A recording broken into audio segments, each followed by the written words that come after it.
Hi, I'm Aimee. And I'm Craig, and we are currently in Australia. Yes, but 2 years ago, we travelled around Southeast Asia.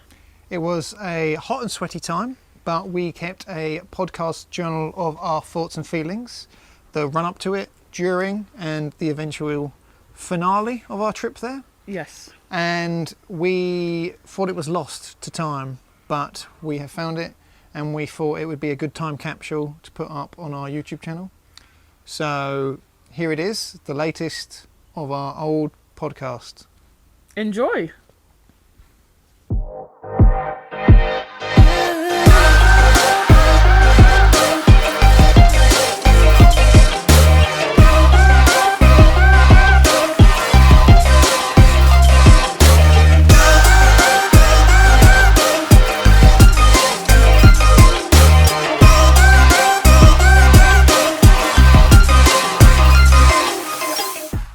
Hello and welcome to the Sunsoaked Couple podcast.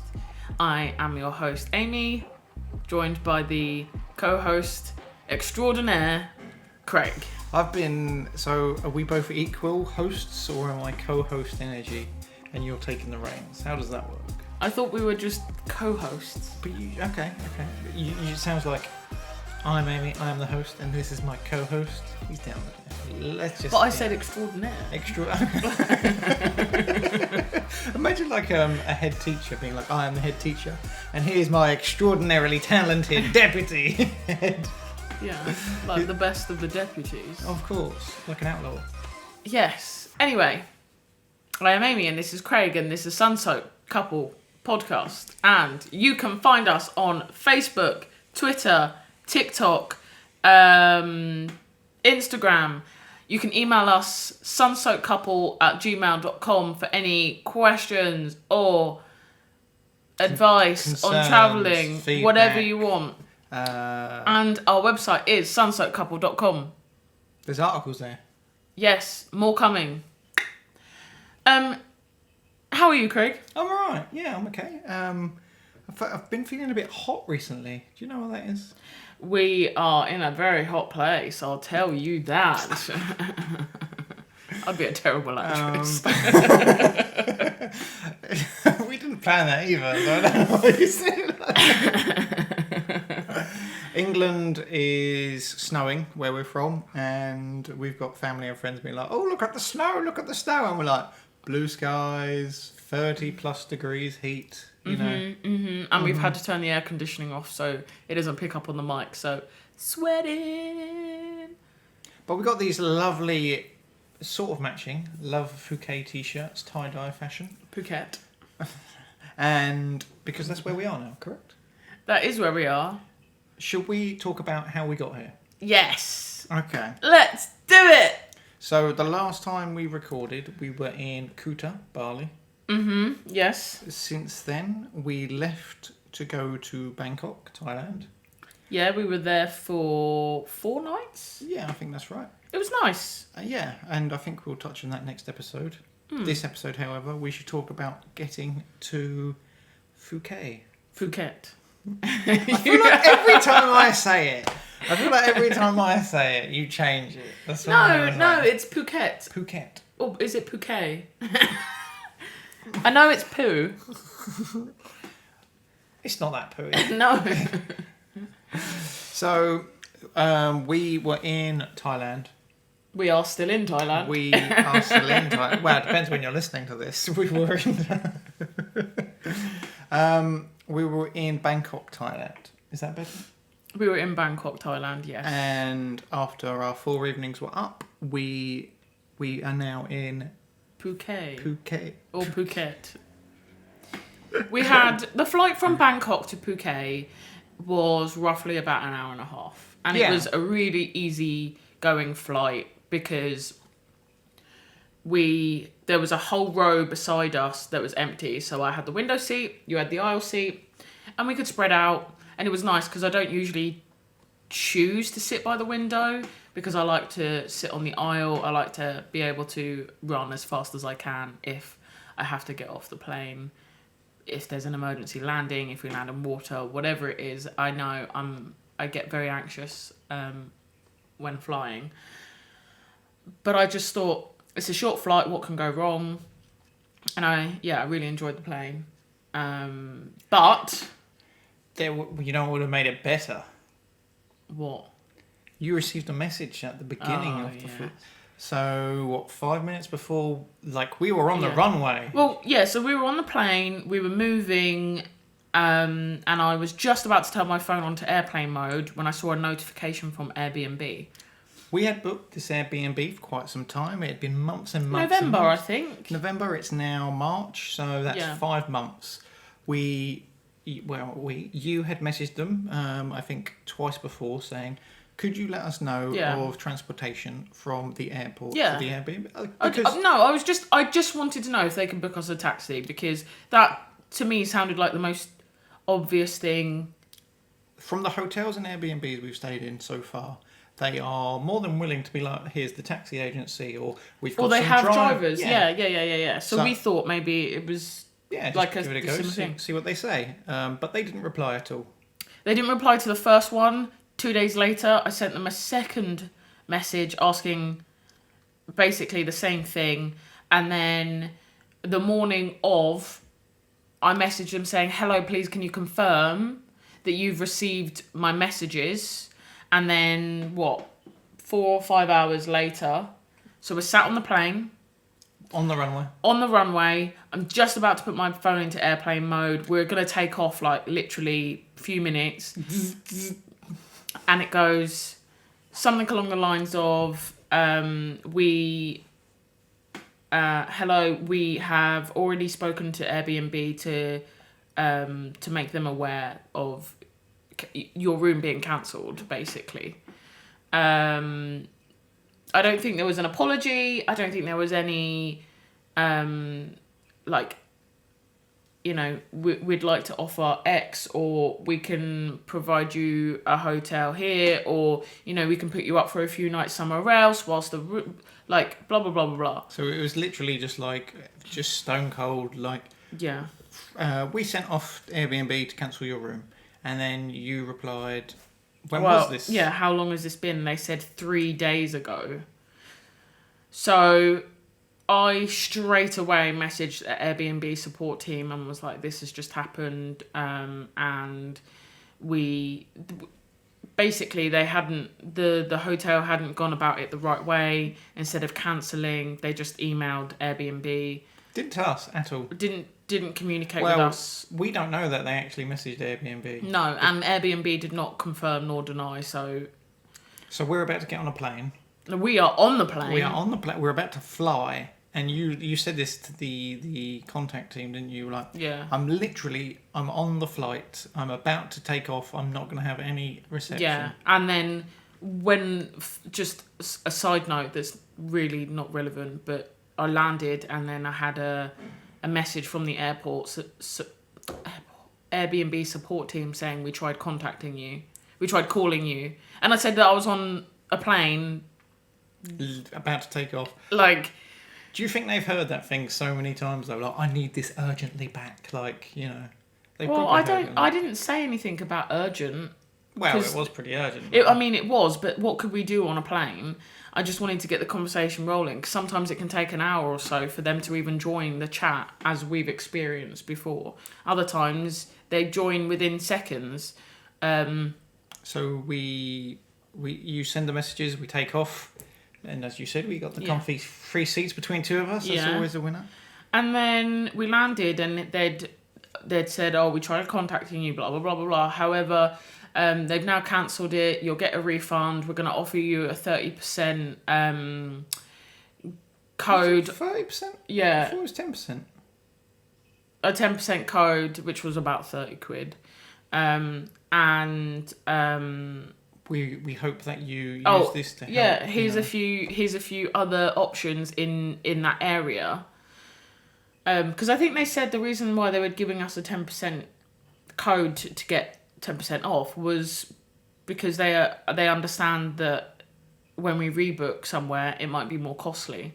Now, some of these places, we had chosen cheap but nice. I feel like the cheapest we could get. If there was an Airbnb category, that's the one we would always pick. Nice. Yeah. Like it had a rooftop pool, it had a beautiful room, it had a fully kitted kitchen. And you got to remember as well, we did book it a while ago. Yeah. So, like, as everyone knows, you book it in advance and you get it for cheaper. So we had done that.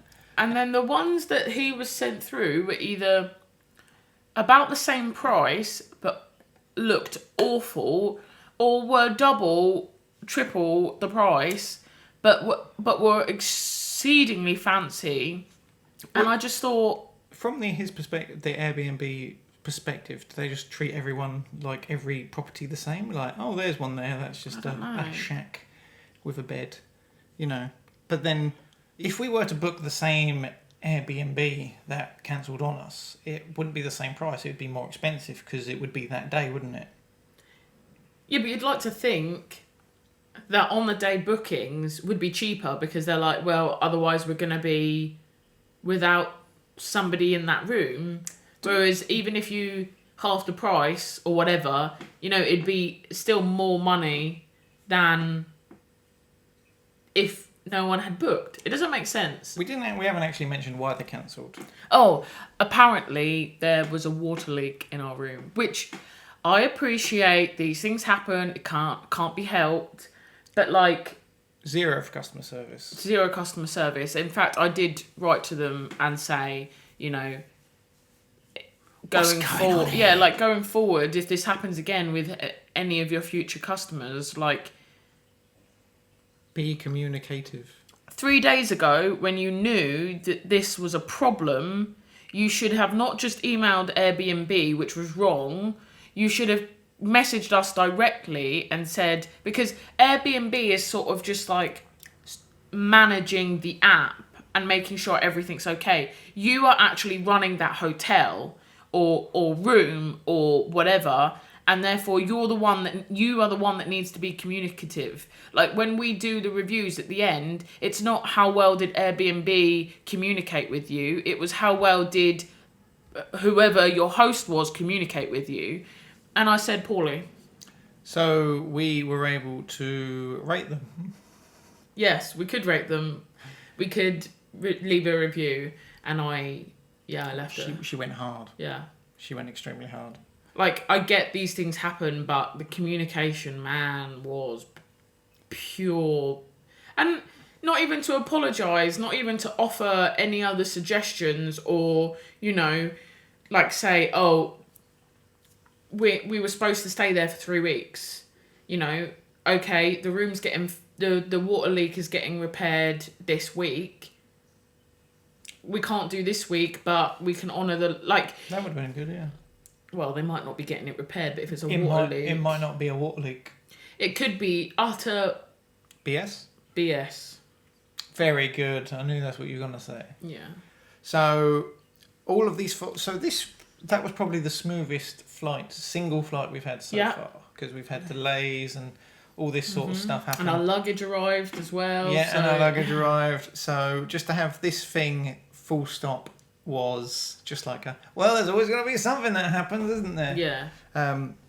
So we arrive in, it's just Phuket Airport. Phuket. We should really do research before we come on and do an episode, because we have messed up many times. So we land, and then you're just on the laptop straight away. You're just like, we need to find somewhere for 3 weeks right now, and I'm just looking for all these different places. Yeah. And then I started looking for somewhere to put us up for a week, and then get another place for a week, and then we could have moved around a bit, but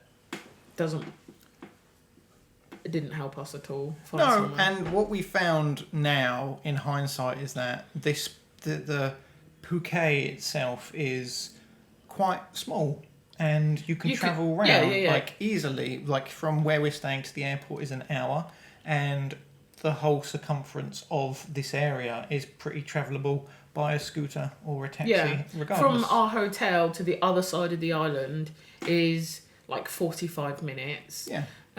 To the south of the island, I think, was about 45 minutes as well. So, like, no matter what we do, we're here. This is our hub.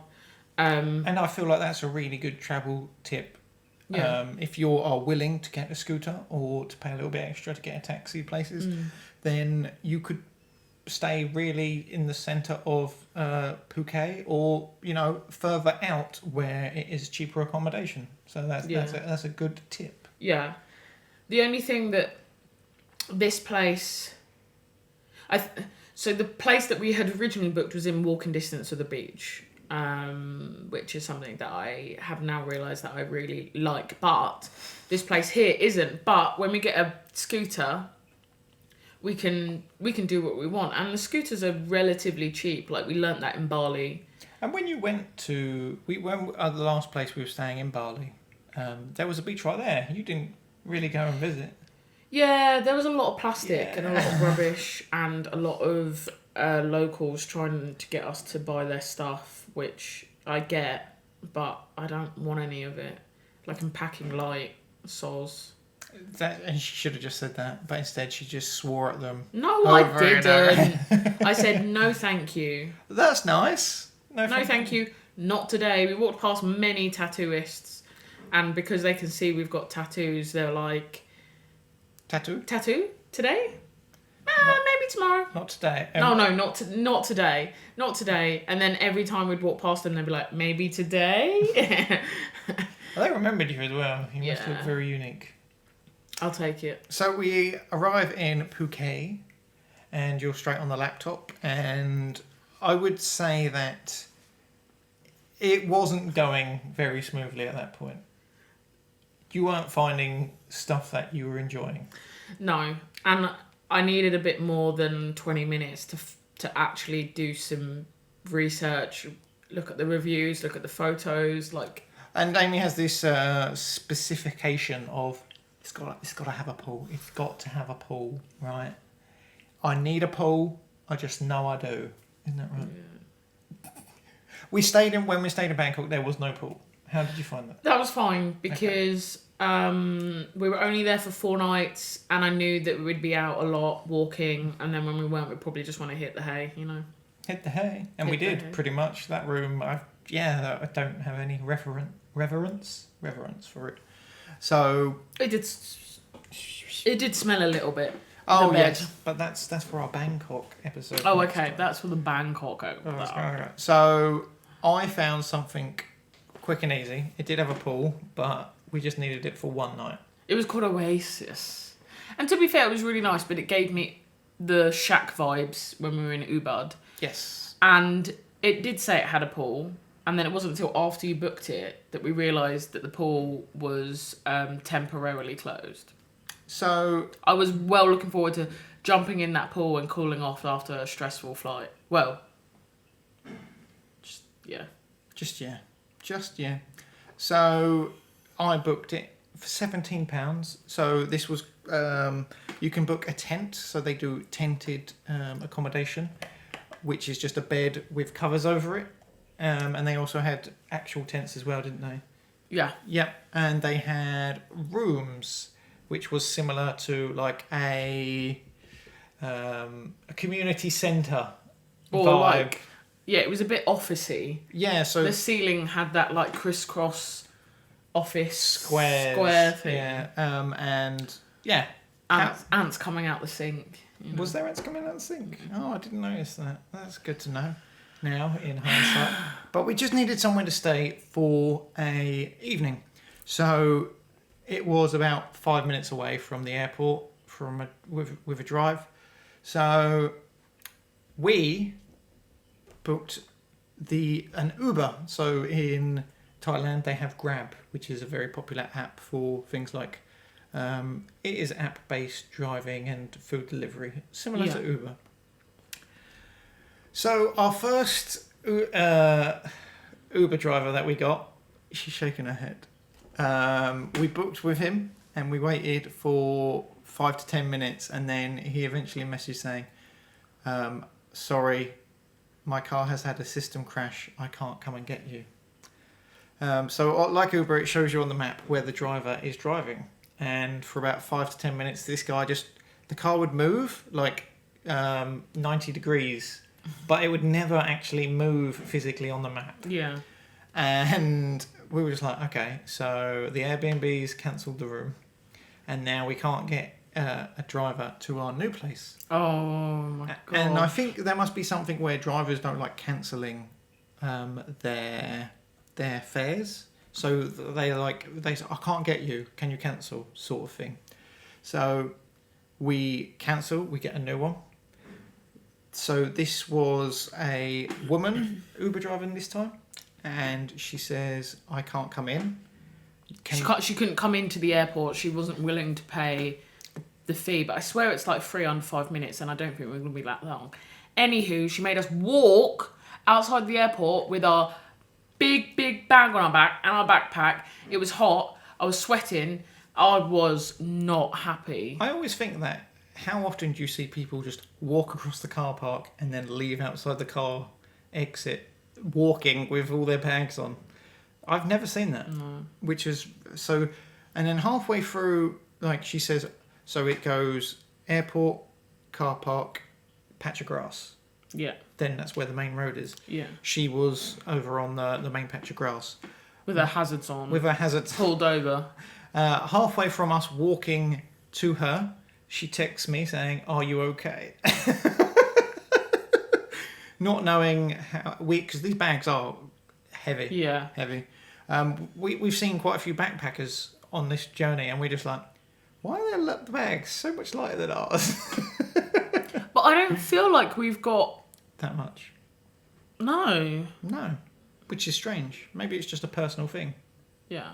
So we get there, we get in a car.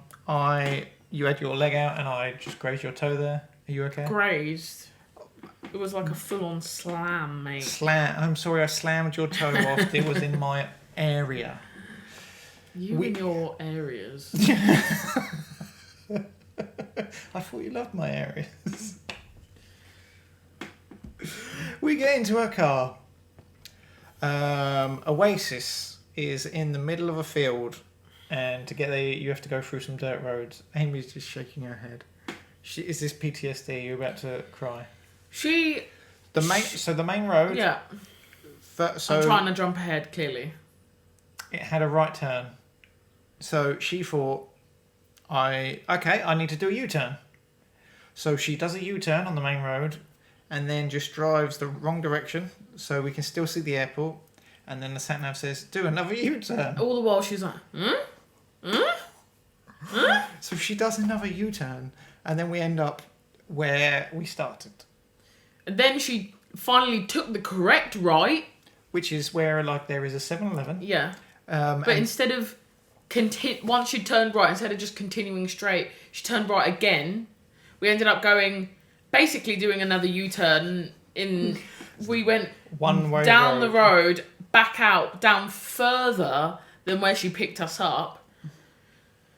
Came out, went back on the road, and by this point, she was so confused, and we were just sat there like... That was the third time. Oh, look, that's where she picked us up. Yeah. Once, twice, 3 times. Because the 7-Eleven, when you turn into it, it looks like there is a barricade for the road running down the side of it. Yeah. But if you drive towards it, you just drive around it. Yeah. It's not a barricade. So at this point, we had lost all of our confidence in this Uber driver. At this point, when she took the correct right again, I said, stay straight. Yeah, she was asking us, people that have just arrived. But the thing is, she had the maps on, and she was still not following the map. She'd done the thing that you did. She likes to zoom in and rotate. But she wasn't really... I don't know really what she was zooming into. It doesn't make any sense. And I felt... In hindsight, I felt terrible because I was just sat there stressed and annoyed at this woman for not being able to read the maps. But I just wanted to get into an air conditioning room. I was so hot. I don't care that the flight was only an hour and a half. We spent 3 hours at the airport before we even got on the blimmin' plane. I feel like all these episodes are just me moaning about all the problems. There are some nice things. Poor me, I've got to travel the world and I have to stay in the airport for 3 hours before I go to another nice place. Oh, So this woman, we go down like this residential area just across the road from an airport, which is really strange, first off. And then a van is just parked there, like in the middle of the road, and we can't get past. And I look at you, and you just shake your head a bit more, and you're just like, I'm just ready to jump out of the car. Is the look you gave me, which is funny. Yeah. We get off the road and just hear a massive slam from her bumper that must have hit the curb as we came off. And then we go on to this normal road, which turns into a dirt road, and she's still asking us, do I turn here? Right here? And we're just like, yeah? No, she said this way, and I went, look at you, God damn it! That way. That way. She wanted to turn left, the map was telling her to turn right. I'll try and be more positive next episode. We got to, well, this is like the nightmare time we had. Yeah, So I really want the air conditioning on. I'm sweating from every orifice. All of them? Every single one. Even your fingertips? Yep. Nice. Wait, orifice? Like, I mean, I just thought that was like holes. And like you got tiny holes. We got pores everywhere. Yeah, exactly. Yeah, there you go. That's what I mean. So we finally get to Oasis, and we sit down. It's a bar. It is. I can't describe. I think it's a one woman show. Yeah, run by one person and then a cleaner who cleans all the rooms, and she was like doing people's bar orders whilst also trying to check us in at the same time. So and because we only booked like 30 minutes ago. So and the bar. So there's the bar. Then there's some seating. Then there's like a small jacuzzi area with no bubbles that people can sit in and dip Is their it? feet. That looked like a dirty pond. It did look like a dirty pond, but there was a board with a cushion on top of it for you to sit on it if you wish. And Amy's just feeling so down at this point. Like you're just like, oh. There's a photo. God. There's a photo. We'll share it at some point. So we sit in the room. You put on the aircon, and I'm like, this ain't so bad. And you're just like, straight away, get out the laptop and start looking for places. I think we spent 2 hours, wasn't it? I think so, yeah. It was about 2 hours looking for somewhere. The sun was out when we got there. The sun was in when we left there. Yeah. Because we left for dinner. So we looked for 2 hours for a place, and we found... the one we are currently in. Which is a more typical hotel room. Because we got it off booking.com rather than Airbnb. Yeah. It's fine. Well, it's fine, but it's not the point. The point is that Airbnb should have helped more than just... Yeah, I think so. We instead of the £300 we put into their booking, and then just give us, hey, that's £30 extra. Good luck. Yeah. We didn't book because at that point all the Airbnbs were just out of our price range. So we had to find somewhere alternative. We went to booking.com. This was £20 more than our budget of the Airbnb. But in comparison to the other ones that were like £500 plus, 20 quid's not really much, is it? No. And this has a pool. It's got aircon. It's got a nice balcony. Nice balcony, a nice big room. So we got here the day after, and it was like, I think, a sigh of relief for yourself. Yeah. I think... You'd like to say the word base, and do you feel like this is a worthy base? Yeah, like a hub. Hub. Base. I like somewhere that we can travel from, because I don't know how I would have felt if we had to move every few days. I think that would have just made me more exhausted. We didn't... Well, in the Thailand, Bangkok episode, we didn't even unpack our bags properly. So. Well, there was no point, really, because we were just there for a few days. But I like it here. It's not obviously what we wanted, because we originally booked that Airbnb...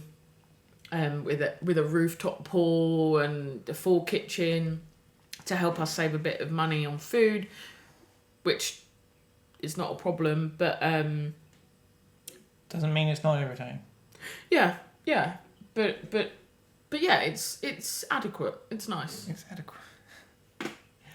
It's everything I always think everywhere we go and everything we do is a blessing, because there are some people that cannot do that in themselves. Yeah, I do feel. I sit and moan, and then afterwards I feel instant regret, because I'm just like, why am I moaning about all this? But like, it doesn't stop it from being any less annoying just because. And things that can be perceived as annoying, like someone kicking your leg under the table as you record a podcast.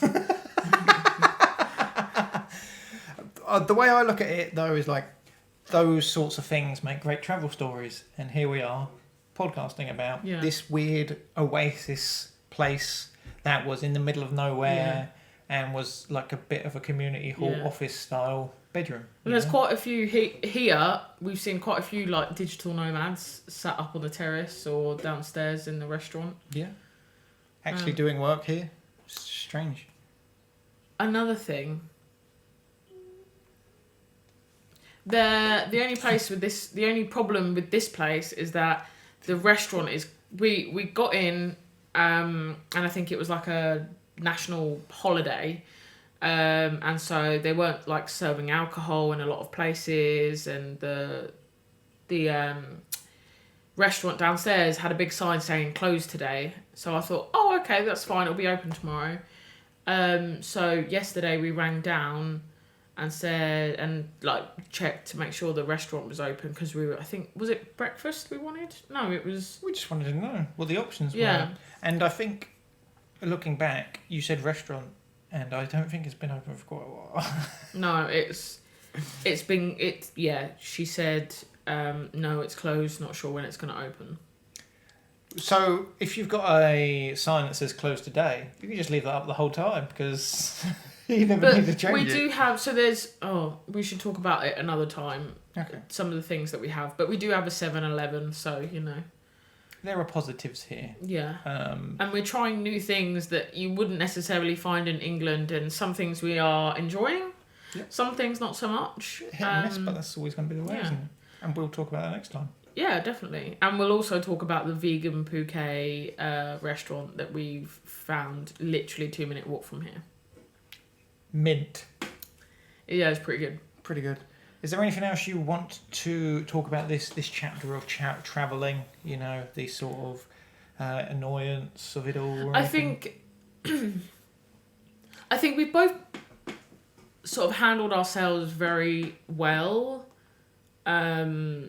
And I don't think we've been getting as stressed. Well, I'm mainly talking about myself here. Yeah, I don't think we've been getting as stressed. Because when that came through, I was just like, that's hilarious. But we got to laugh at it. But the thing is, we knew we could find somewhere else, even if it wasn't exactly what we wanted. We knew that we wouldn't just be like sleeping at the hotel for the next 3 weeks. Do you know what I mean? It's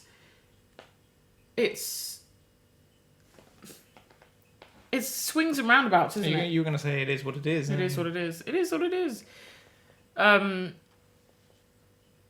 So you just got to roll with it. Yeah. It happens in life. Be annoyed if that's what you want, but also know that, these are all parts of life that many people are not fortunate enough to... It's not even about being fortunate. Some people genuinely hate the idea of going travelling, and that in itself... For these reasons. Yeah, well, yeah. But, no, it's...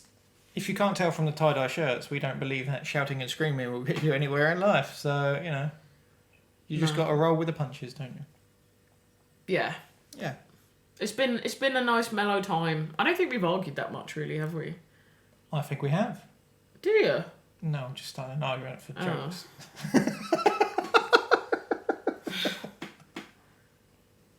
Is that not funny? I think if you were anyone else, I think we probably would have argued, because this isn't a relationship podcast. We're not getting into it. But let's just say we're having a really great time, regardless of the low times that happen. Yeah. Like I'm happy. She's happy. Very good. Are you happy? I'm happy, yeah. We're happy.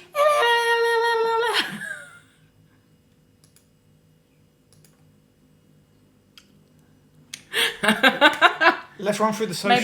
Maybe cut that bit out. I feel really bad. I'm so hot. I feel I'm literally going hysterical. I feel hysterical. Are we cutting this as well, or what's? I don't know. So I was about to say, let's wrap up and do the socials. Let's wrap up. Right, Instagram. Well, no, you need to remember the second part. Remember, I said after if you're going to. Oh, I was including that. Instagram, Twitter, Facebook, TikTok at Sunsoaked Couple. You can email us questions or queries or feedback, concerns, recipes. Fanfic. Email us on sunsoakedcouple@gmail.com and for our website sunsoakedcouple.com. If all else fails, just search Sunsoaked Couple into whatever search browser app, Yahoo, social media thing, and you will find us probably on the 10th page. SEO, baby. Yeah. Thank you. Thank you for listening. We'll be. Thank you for putting up with us. I think we're going to do 2 episodes next week to make up for missing Monday. Does that sound good? Yeah. And I also want to just say a little special shout out to my bestie Georgia. If you made it this far, well done. I think that's it for this episode. Sign us off. Cheerio.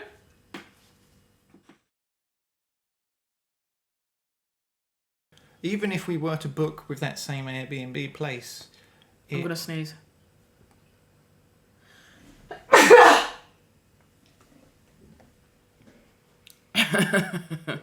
Sorry. Very dramatic. I'm sorry. But yeah.